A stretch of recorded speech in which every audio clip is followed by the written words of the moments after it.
दोस्तों डायबिटीज़ के साथ जीना एक करेज वाला काम है, एक हिम्मत वाला काम है। ज़्यादातर पेशेंट्स में मैंने देखा है जो भी डायबिटिक होते हैं, उन्हें मन में ये स्ट्रेस बना रहता है कि कहीं मेरा शुगर ज़रूरत से ज़्यादा कम तो नहीं हो जाएगा। और इस स्ट्रेस के चक्कर में वो लोग कई बार अपनी मेडिसिन्स भी ठीक डोज़ में नहीं लेते हैं, क्योंकि उन्हें ठीक से नॉलेज में नहीं होती कि ये शुगर कम है, ये कब-कब हो सकता है, उन्हें किस-किस टाइम पे ज़्यादा ध्यान रखना होता है। दोस्तों आज हम इस वीडियो में इन्हीं सब चीज़ों के बारे में बात करेंगे कि डायबिटीज़ की वजह से शुगर कब-कब कम हो सकता है। अगर ऐसा हो तो कैसे मालूम पड़ता है, इसके सिम्पटम्स क्या होते हैं, लक्षण क्या होते हैं और किस तरह से इसका तुरंत इलाज किया जा सकता है, और हम क्या करें कि ऐसी कंडीशन हमारी लाइफ में, जो भी डायबिटीज़ के मरीज़ हैं उनकी लाइफ में ऐसी कंडीशन ना आए। तो अभी हम डायबिटीज़ से रिलेटेड जो हाइपोग्लाइसेमिया होता है, मतलब डायबिटीज़ की बीमारी में जो शुगर कम हो जाने की चीज़ होती है, उसके बारे में सारी की सारी चीज़ें डिटेल में डिस्कस करेंगे।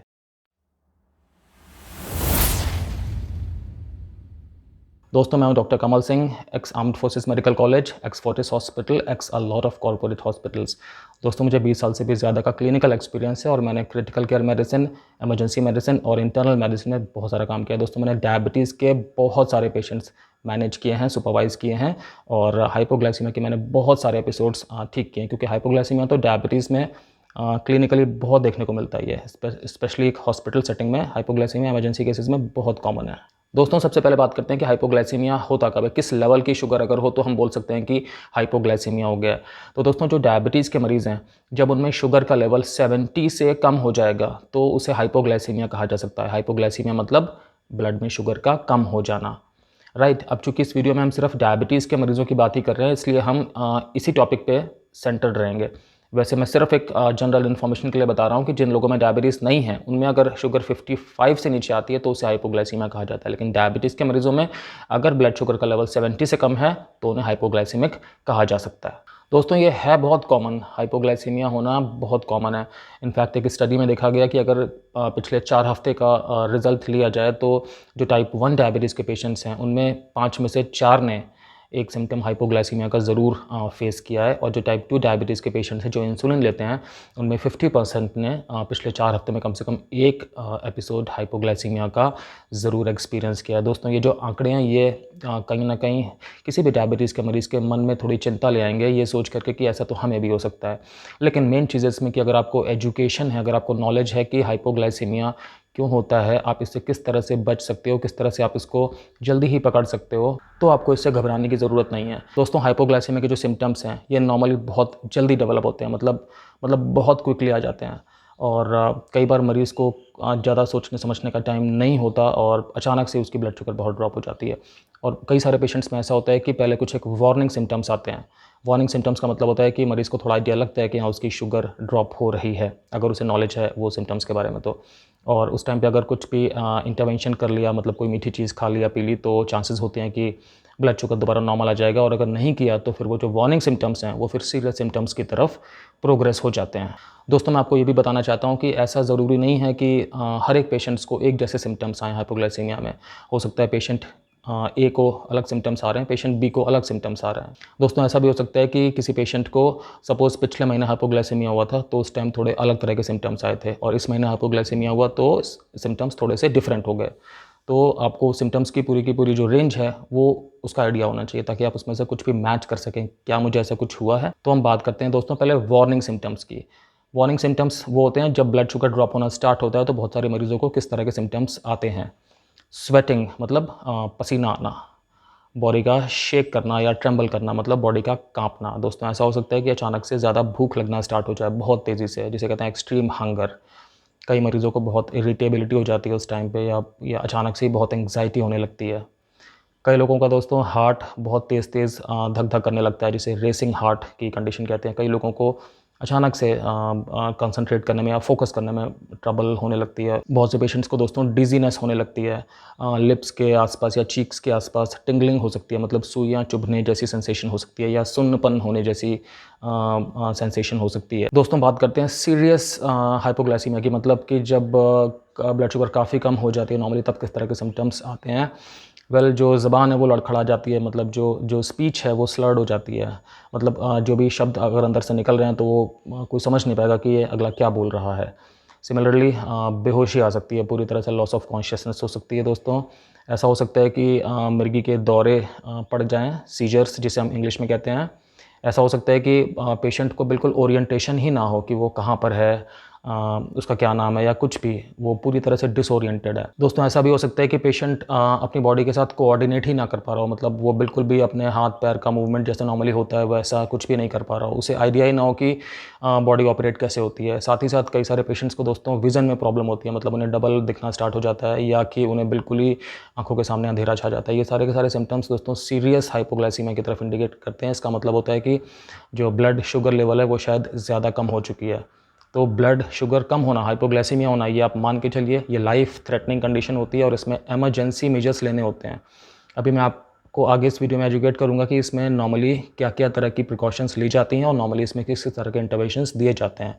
अगर आपको डायबिटीज़ है तो आपको अपने डॉक्टर से, जो भी आपके मेडिकल प्रोफेशनल, उनसे डिटेल में बात कर लेनी चाहिए कि हाइपोग्लाइसीमिया के सिम्टम्स किस तरह से आते हैं और आप हाइपोग्लाइसीमिया से बचाव के लिए किस किस तरह के तैयारियां अपने साथ रख सकते हैं। दोस्तों एक बात ध्यान देने वाली है कि ज़्यादातर मरीजों को तो जब 70 से नीचे ब्लड शुगर आता है, मतलब 70 मिलीग्राम पर डेसीलीटर से, तभी सिम्टम्स हाइपोग्लाइसीमिया के आना स्टार्ट होते हैं। बट कई बार 70 तक पहुँचने के पहले भी स्टार्ट हो जाते हैं अगर बहुत रैपिडली कम हो रहा है। मतलब मैं आपको एक एग्जांपल देता हूँ। सपोज़ किसी मरीज़ का ब्लड शुगर इस टाइम 150 है और फिर बॉडी में कुछ ऐसा हुआ जिसकी वजह से कि ब्लड शुगर अचानक से, मतलब मिनटों के अंदर ड्रॉप हो गया और 80 तक आ गया, तो हो सकता है कि उसको हाइपोग्लाइसीमिया के सिम्टम्स आना स्टार्ट हो जाए। तो यहाँ पे आप ये देखिए कि ब्लड शुगर 70 से नीचे नहीं है, अभी 70 के ऊपर ही है, लेकिन चूंकि बहुत स्पीड से कम हुआ है इसलिए हाइपोग्लाइसीमिया के सिम्टम्स आ गए हैं। तो आपको ये मन में ध्यान रखना ज़रूरी है कि जिस स्पीड से ब्लड शुगर कम होती है तो उसका भी रिलेशन होता है सिम्टम्स की अपीयरेंस से।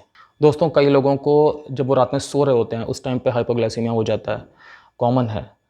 इस कंडीशन में क्या होता है कि मरीज़ खुद तो समझ नहीं सकता या बता नहीं सकता कि उसे क्या महसूस हो रहा था, बट फिर भी कुछ एक हिंट्स होते हैं जिससे कि आइडिया लग सकता है कि रात में शायद ब्लड का जो शुगर है वो ड्रॉप हुआ था या हाइपोग्लाइसीमिया का एपिसोड हुआ था।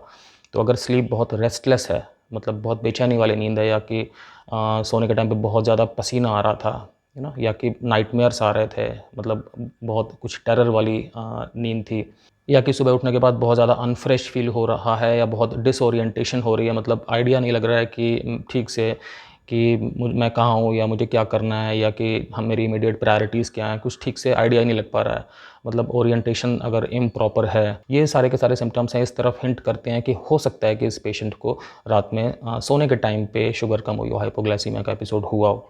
ऐसे केस में ज़रूर एक निगाह रखनी चाहिए, रात में भी चेक कर लेना चाहिए जब भी कभी इस तरह के एपिसोड्स हो रहे हैं, और अपने डॉक्टर को ज़रूर ये बात बता देनी चाहिए ताकि वो अगर उन्हें कुछ भी मेडिसिन की डोजेज़ मॉडिफाई करनी हो तो उस तरह से कर सकें, या वो मरीज़ से बात करके मरीज़ की लाइफस्टाइल में कोई फैक्टर निकाल सकेंगे जिसकी वजह से शुगर ड्रॉप हो रही है, और वो फैक्टर आइडेंटिफाई करके मरीज़ को बता सके ताकि मरीज़ उस चीज़ पे काम कर सके। पर्पज़ ये है कि हाइपोग्लाइसीमिया के एपिसोड डायबिटीज़ वाले पेशेंट की लाइफ में कम से कम होने चाहिए। अगर वो कम से कम रहेंगे तो डायबिटीज़ अच्छे से मैनेज हो सकती है। दोस्तों अब हम बहुत इंपॉर्टेंट चीज़ के बारे में बात करने जा रहे हैं कि हाइपोग्लाइसीमिया के एपिसोड्स क्यों हो सकते हैं डायबिटीज़ के मरीज़ में, मतलब किस किस तरह के रीजंस होते हैं कि डायबिटीज़ के पेशेंट्स में हाइपोग्लाइसीमिया हो जाता है। तो आप ये बात समझिएगा कि जो डायबिटीज़ है उसमें क्या होता है, अगर ट्रीटमेंट नहीं हो रहा है तो डायबिटीज़ का मतलब होता है कि ब्लड में शुगर का अमाउंट ज़्यादा है। करेक्ट है, मतलब आपके ब्लड में शुगर लेवल ज़्यादा है, तभी जब शुगर चेक करते हैं तो वो ज़्यादा आती है। ये है डायबिटीज़। अब जब डायबिटीज़ का इलाज करते हैं तो या तो टैबलेट दी जाती है या इंसुलिन दिया जाता है या दोनों चीज़ें दी जाती हैं। तो ये जो चीज़ें दी जाती हैं टैबलेट या इंसुलिन, ये क्या करती हैं, ये ब्लड में शुगर का लेवल कम करती हैं। तो सपोज़ कई बार जो टैबलेट है अगर उसकी डोज़ ज़्यादा ले ली है तो भी शुगर कम हो सकता है, या कई बार अगर आपने खाना कम खाया है और डोज़ नॉर्मल अमाउंट की ली है तब भी शुगर कम हो सकता है, हाइपोग्लाइसीमिया हो सकता है। साथ ही दोस्तों कभी अगर इंसुलिन की भी डोज़ ज़्यादा ले ली है तो उससे भी शुगर ड्रॉप हो सकता है। अगर इंसुलिन कभी नॉर्मली फैट में लगाते हैं, अगर वो थोड़ा सा आपने डीप लगा दिया है, मसल में सीधे पुश कर दिया है इंसुलिन का इंजेक्शन, उससे भी क्या होता है कि इंसुलिन बहुत जल्दी एब्जॉर्ब हो जाता है, बहुत जल्दी अपना काम कर देता है, तो शुगर बहुत जल्दी से कम कर सकता है, तो उससे भी शुगर जल्दी ड्रॉप हो सकती है।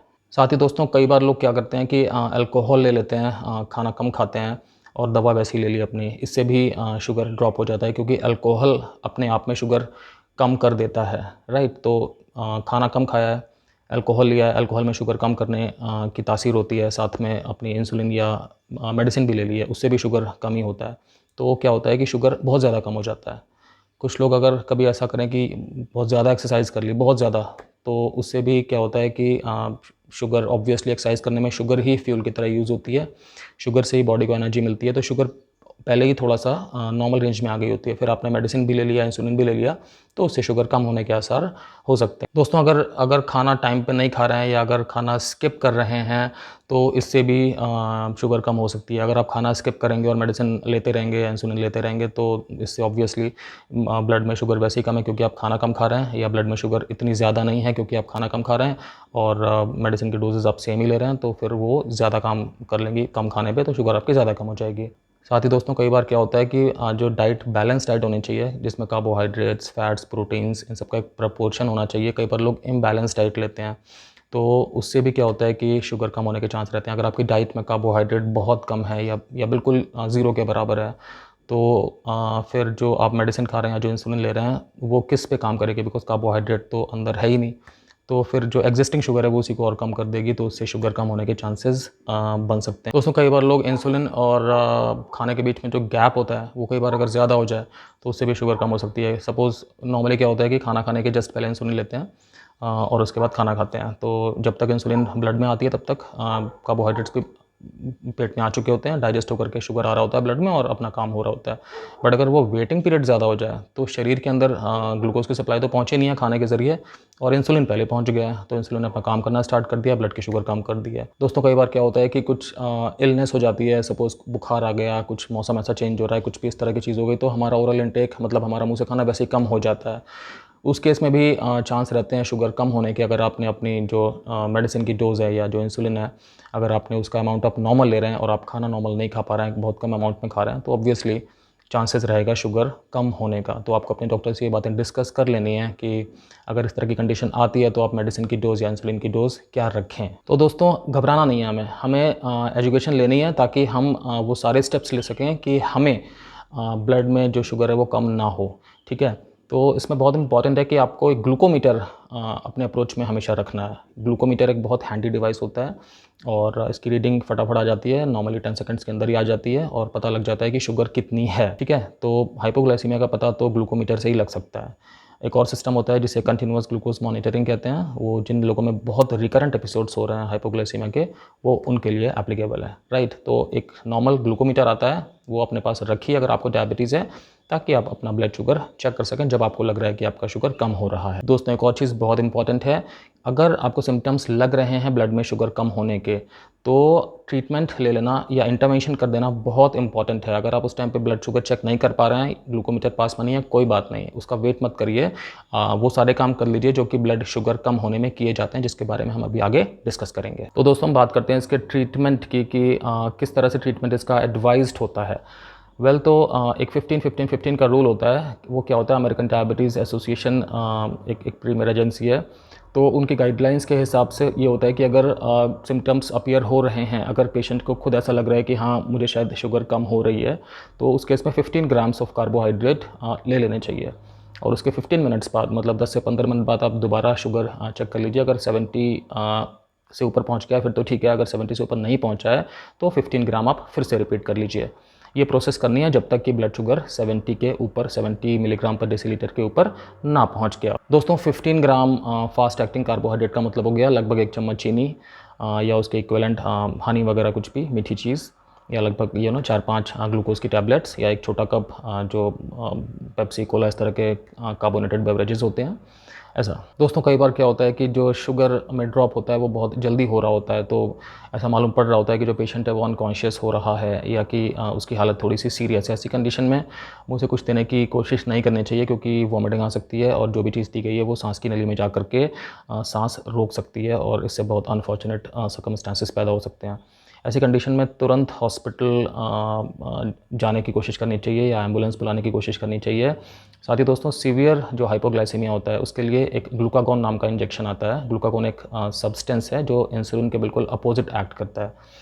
तो ये इंजेक्शन क्या है, इसके अंदर डोज लोडेड होती है और ये अगर डॉक्टर प्रिस्क्राइब करते हैं कि हाइपोग्लाइसीमिया की कंडीशन में अगर बहुत सीरियस हाइपोग्लाइसीमिया लग रहा है तो इसे इंजेक्ट कर लेना चाहिए। तो ग्लूकागोन चूँकि इंसुलिन के अपोजिट एक्ट करता है तो ये लिवर को स्टिमुलेट करता है शुगर ब्लड में रिलीज़ करने के लिए। तो ग्लूकागोन एक इमरजेंसी वाली थेरेपी होती है जो बहुत सीवियर हाइपोग्लाइसीमिया हो रहा होता है उसमें यूज़ की जा सकती है। ग्लूकागोन का एक नेज़ल स्प्रे भी आता है और उसमें भी डोजेस जो हैं वो प्रीफिक्स्ड मेंशन होती हैं, वो अपने डॉक्टर से बात करके आप समझ सकते हैं कि किस तरह से इस्तेमाल की जा सकती है अगर कभी सीवियर हाइपोग्लाइसीमिया की कंडीशन आए तो।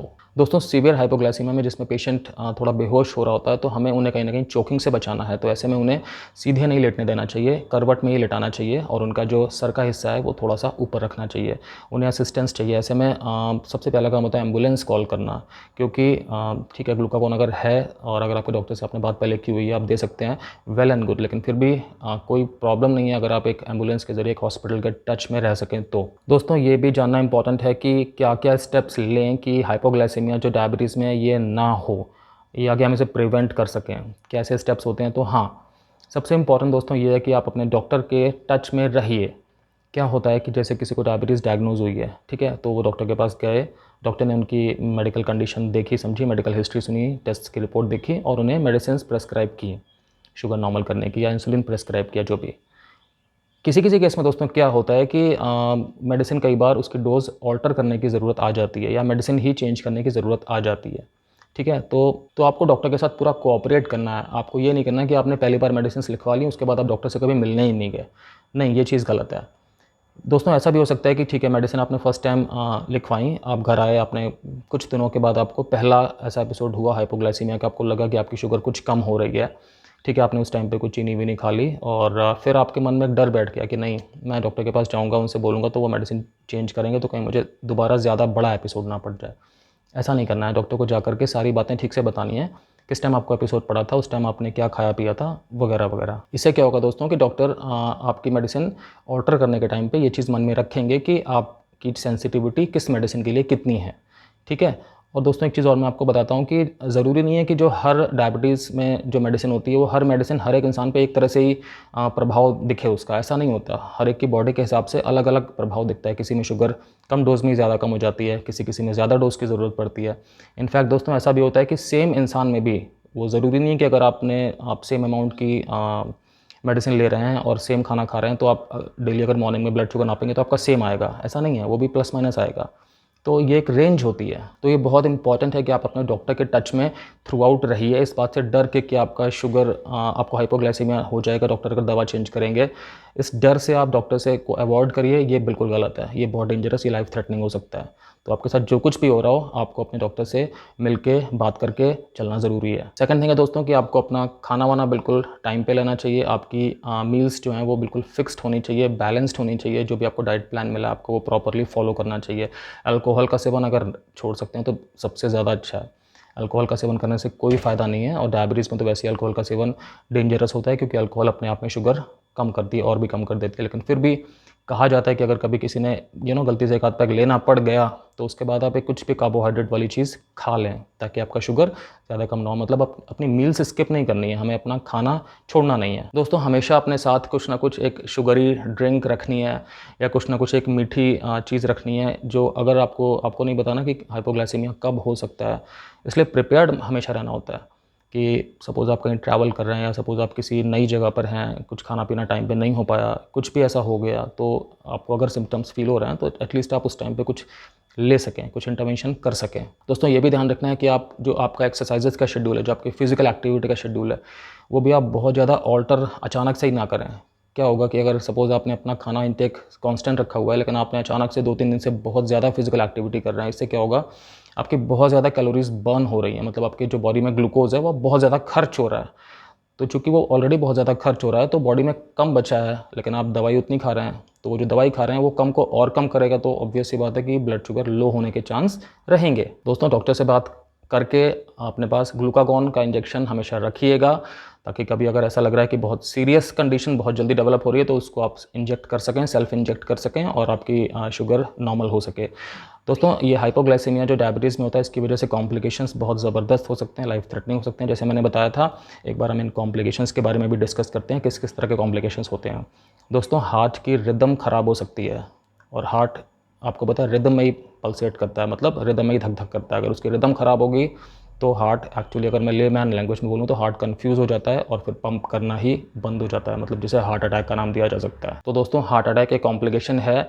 अगर सीवियर हाइपोग्लाइसेमिया है तो दोस्तों ब्रेन डैमेज हो सकता है, कोमा की कंडीशन आ सकती है, मल्टीपल ऑर्गन फेलियर हो सकता है। जो भी अंदर के हमारे बॉडी में वाइटल ऑर्गन्स होते हैं, लिवर, किडनी वगैरह, ये इन सब में प्रॉपर इरिवर्सिबल डैमेज हो सकता है अगर हाइपोग्लाइसेमिया की कंडीशन है तो। और दोस्तों डेथ भी हो सकती है। और आप ये भी मान के चलिए कि सपोज़ अगर किसी ऐसी कंडीशन में शुगर अचानक से कम हुआ है और बेहोशी आ गई है, अनकॉन्शियसनेस हो गई है, जबकि इंसान ट्रैफिक में है, या जबकि इंसान कोई व्हीकल ड्राइव कर रहा है, या जबकि इंसान किसी ऊंचाई पे बैठा हुआ है या खड़ा हुआ है, ऐसे में तो एक एक्सीडेंट भी हो सकता है। तो दोस्तों कॉम्प्लिकेशंस हाइपोग्लाइसेमिया के बहुत सारे हैं। हमारा काम है हम अपने आप को इस तरह से एजुकेट करके रखें कि हमें पता हो कि हमारे अंदर शुगर का लेवल इस टाइम पे ऑलमोस्ट कितना होगा। सारा का सारा बैलेंस सिर्फ हमारे ओरल इनटेक मतलब हमारे फूड से, हमारी एक्सरसाइजेज से और हमारी मेडिसिन से ही है। इसमें भी जो मेन रोल आता है वो हमारे ओरल इनटेक का आता है और हमारी मेडिसिन का आता है। तो हमें ये बैलेंस बना के रखना है। कई बार बैलेंस स्टार्टिंग में बनने में थोड़ा टाइम लग जाता है, कुछ हफ्ते लग जाते हैं एक डोज सेट होने में। लेकिन अगर दोस्तों एक बार एक डोज सेट हो गई, उसके बाद फिर सारा काम आपके ऊपर आ जाता है कि आपको अपना जो भी ओरल इनटेक है, मतलब जो भी आपका फूड कंजम्पशन है, जो आप खाना खाते हो, उसका अमाउंट ज़्यादा वैरी मत करो और मेडिसिन भी आप प्रॉपर टाइम पे लो। टाइम पे लेना बहुत इंपॉर्टेंट होता है। ठीक है दोस्तों, तो हमने काफ़ी कुछ डिस्कस किया है अभी हाइपोग्लाइसीमिया के बारे में। मैं आपको फिर से बोलना चाहता हूँ, डरने की बात नहीं है। मैंने आपको मेडिकल नॉलेज बताई है, सिंप्लीफाई करके बताने की मैंने आपको कोशिश की है, ताकि आपके अंदर से डर हटे। जब हमें किसी चीज़ के बारे में नॉलेज आती है ना फ्रेंड्स, फिर हमारा डर कम हो जाता है। फिर हमें पता होता है, मन में फैक्ट्स पता होते हैं कि अच्छा अब मैं ये कर रहा हूँ, इसका ये इफेक्ट हो सकता है। ठीक है, तो आपको अपने डॉक्टर के, अपने मेडिकल टीम के टच में रहना है। आपको वो वाले पेशेंट बिल्कुल नहीं बनना है कि आपने एक बार चेहरा दिखाया है, आपने एक बार टेस्ट की रिपोर्ट दिखाई है, डॉक्टर ने दवा लिखी है और आपने बस सोचा है कि मेरा ज़िंदगी भर में इसी पे काम चल जाएगा मेरा। अब आपके साथ अच्छा हो रहा है, बुरा हो रहा है, तो आप डॉक्टर के पास नहीं जा रहे हैं दोबारा। ऐसा नहीं करना है आपको। जो भी दोस्तों एक पीरियड ऑफ इंटरवल होता है जिसके बाद डॉक्टर दोबारा आपको बुलाते हैं, तो उनके पास चाहिए। डायबिटीज़ में स्पेशली ये इंपॉर्टेंट है कि आप अपना बीच-बीच में रेगुलर चेकअप कराते रहिए। अपना बीच-बीच में फास्टिंग ब्लड शुगर, HbA1c का लेवल, ये आपका मॉनिटर होते रहना चाहिए, ताकि आइडिया लगता रहे कि आपकी डायबिटीज़ कितनी अच्छी मैनेज चल रही है। अगर आपकी डायबिटीज़ अच्छी मैनेज चल रही है, आपकी बॉडी को भी फिर हैबिट हो जाती है ना कि इतने खाने की और इतनी मेडिसिन पे सेटल रहने की, स्टेबल रहने की, तो फिर वैसे ही चांसेस कम होते हैं हाइपोग्लाइसेमिया होने के।